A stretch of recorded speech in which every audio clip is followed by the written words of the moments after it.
there, www.andrewmarkmusic.com. This is another one in my spiritual Gnosis series. I think this is number 8. And this one's psychedelia compared to meditation. I've been meditating for 25 years. I started around 40. And prior to that, when I was 19, young and stupid, and I think when you're young and stupid, you're allowed to be young and stupid, and old and dumb, not so much. But I took my first hit of LSD, Calgary Stampede in 1979, and it was just an immediate epiphany. I was raised secularly within a liberal environment, Canada at the time, and I became to make a long story short, I became an instant theist. But again, I was young and dumb, and having not been raised in religion, I didn't really know quite what to make of it or how to frame it or how to do a hermeneutic on it. But I became a theist at that point. I became instantly convinced that God exists, and I did from 1979 to 1985 about as much as anybody would want to do. So I did a lot. So I think I know what I'm talking about. And I became what's called a panpsychist. You have to be very careful about parsing that out. I'm not going to do that here. Today I subscribe to dual aspect monism within the heart problem of consciousness, but I'm still a theist, and I still maintain a duality between the material construct and what's known as Purush in the Vedas. So this supernal bliss Satchitananda consciousness, which I have access at times, but not through psychedelia. I call the psychedelic experience the demiurgic fireworks of the mind. I don't think they're hallucinations. I think they're much more than that, but I think, we have to be careful on what we assert there. The thing with them is they're very immediate. I mean, they really do alter your state of consciousness in very profound ways that is undeniable while you're experiencing it. Experience whatever you are experiencing. And they can have very profound effects on people, and certainly did on me. But the thing is, if we flash forward to my beginning of meditation when I was 40, and I'm 65 now, I mean, it's just a whole different thing. For one, you really have to work at meditation. I mean, trying to count your breaths to 10, and then from 10 backwards to 1, without being interrupted by your stream of consciousness, your thinking, your thoughts, it's just incredibly difficult to do. So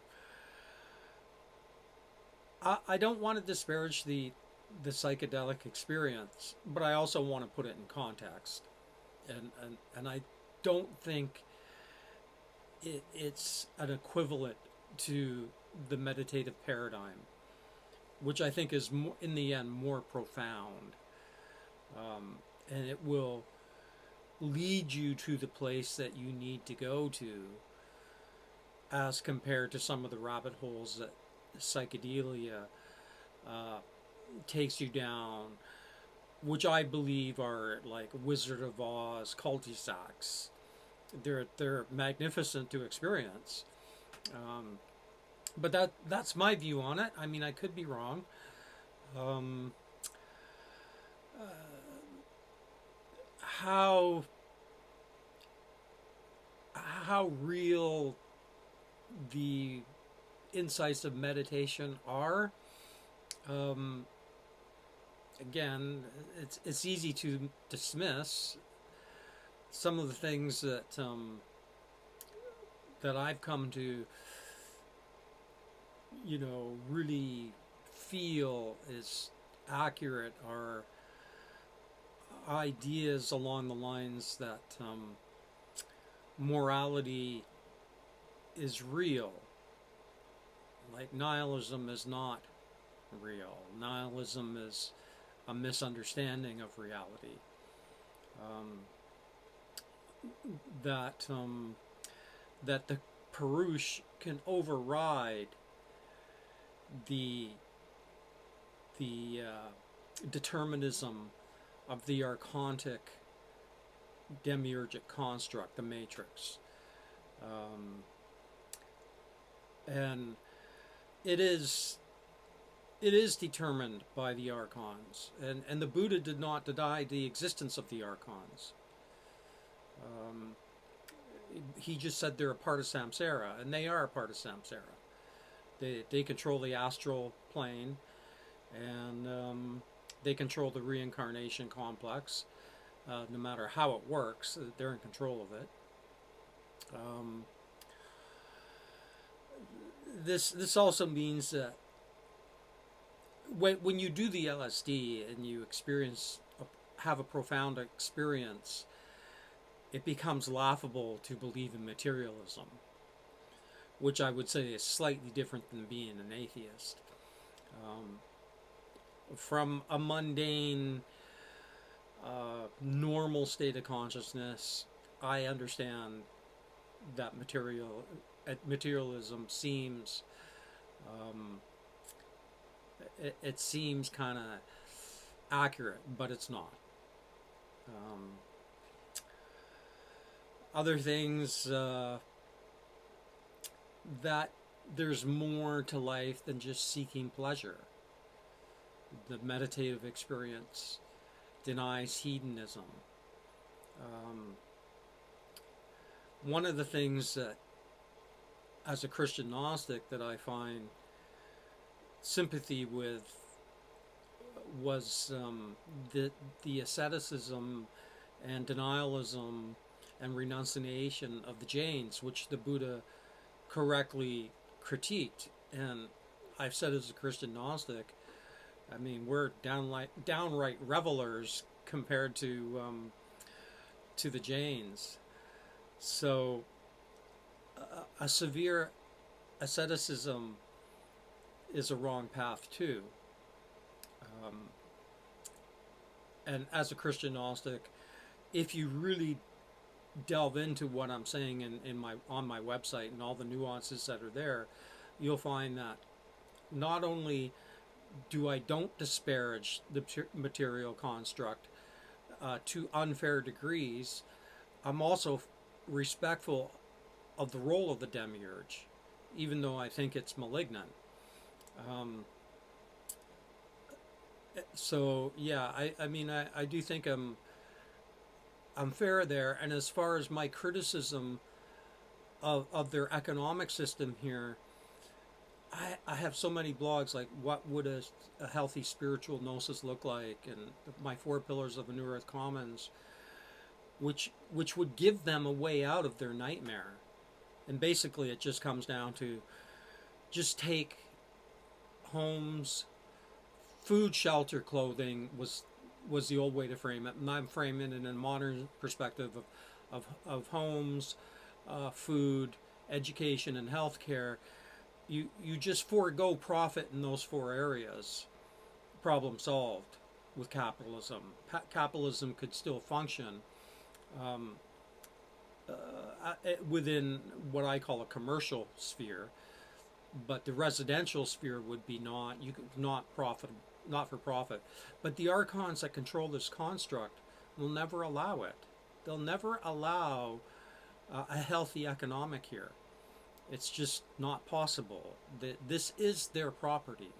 They own this place. Even Christ said that this place was the domain of Satan, and that he was not from here and he did not represent this place. I further extrapolated that, saying he wasn't even Jewish, but that's just a rat's nest. Once you see it, though, it's obvious he wasn't. You know, once you can't unsee Christian Gnosis. You know, so yes. What else? There's probably a thing or two more.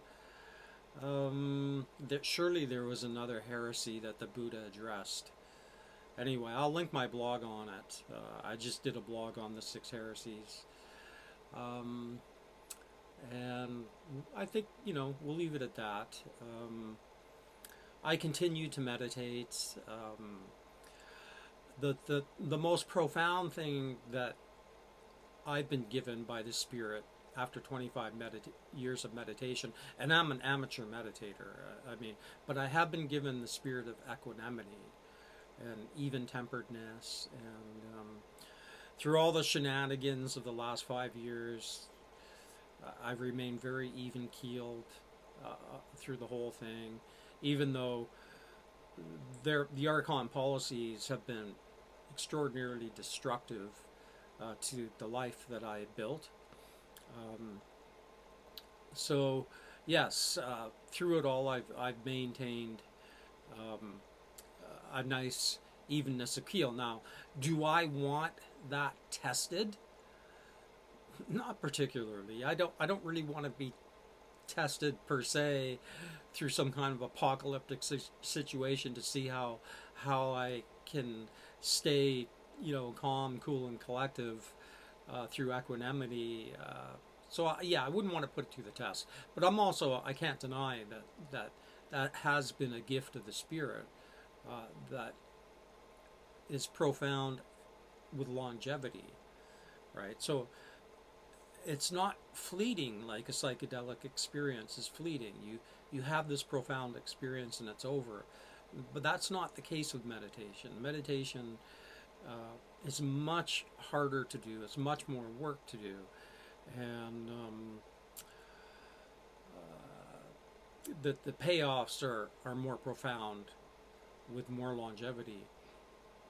Okay, so that's a little... I'm not really fond of talking about my past as far as psychedelic experiences goes. But I wanted to just touch on it briefly. A couple of things is that I would be the first one to admit that depending on which episode of that 6-year period, I could have been more like a Ken Kesey, party animal rather than a Timothy Leary serious student of consciousness studies. So yes, I concede that. I also think, and you can research this, I believe this is a fact, that this was not some organic event that happened. Like, there is a lot of shenanigans by the Archons where they manipulated civilization for not too kosher reasons, and I won't go into that here. There's many people who have documented this, so I don't think we should be naive about what happened in the 60s. There was a specific intention to be disruptive, especially to Christian culture. And, that's a whole nother topic, a whole nother video. Although I'm a Christian Gnostic, I live outside of mainstream Christian culture, and I'm glad I do right now, because it's basically, through Jewish influence, becoming fascist.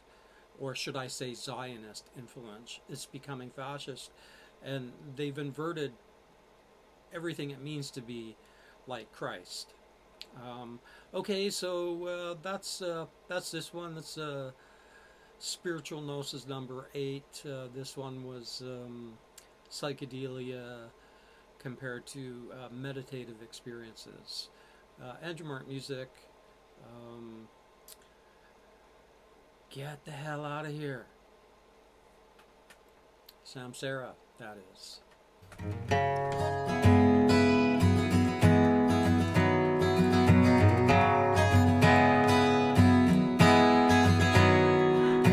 I've seen you in my dreams many times before, haunting me with your presence, walking through revolving doors. You say you're the master and I'm a loser in this game, but you don't know where I'm coming from. You don't know where it all began. So long ago, in another life, in another time, when you were happy to be mine, in another place, in a different phase. Now all that's left is a faded trace.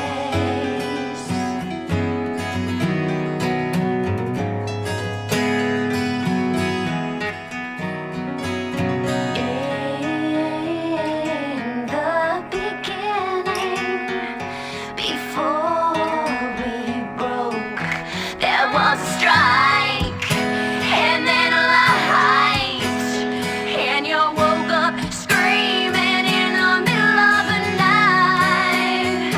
Now I'm the master, and your controls are gone up in flames. But you don't know where I'm coming from. You don't know where it all began. So long ago, in another life, in another time, when you were happy to be mine, in another place, in a different phase. Now all that's left is a faded